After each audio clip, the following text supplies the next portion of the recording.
নমস্কার বন্ধুরা, টেলিটক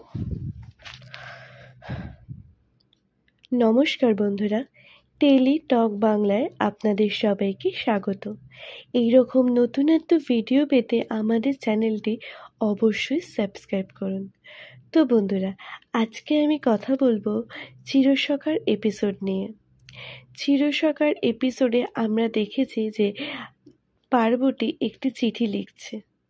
নতুনদা, আমি ভুল করেছি, এই বলে নতুন কমলিনীকে এক করে পার্বতী চলে গেল তার ভালোবাসার কাছে। এমনটাই হতে চলেছে আজকের পর্বে। বিস্তারিত জানতে ভিডিওটি স্ক্রিপ্ট না করে দেখতে থাকুন। সে চিঠিতে লিখতে থাকে, নতুনদা, আমি জানি তুমি কমলিনী দিদির কাছে আছো, তাই আমি তোমাকে না বলেই চলে যেতে বাধ্য হচ্ছি।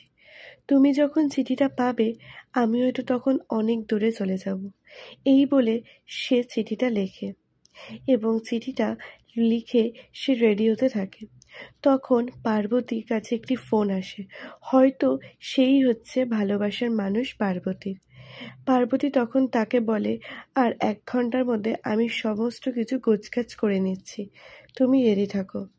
এই বলে পার্বতী বলে, না না, আমাকে ঘর থেকে তাড়াতাড়ি বেরিয়ে যেতে হবে, না হলে এরপর অন্য কোনো সমস্যা হতে পারে, বাড়ির কেউ দেখে নিতে পারে।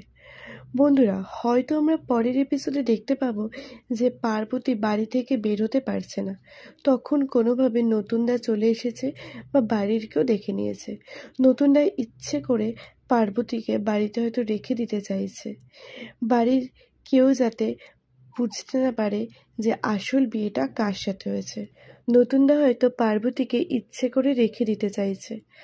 পরের দিন যখন বউ ভাতে সবার সামনে নতুনদা বলবে যে সে পার্বতীকে বিয়ে করেনি, সে কমলিনীর সাথে রেজিস্ট্রি করেছে, তখনই পার্বতীর সাথে বাড়ির বাকি সবাই জেনে যাবে।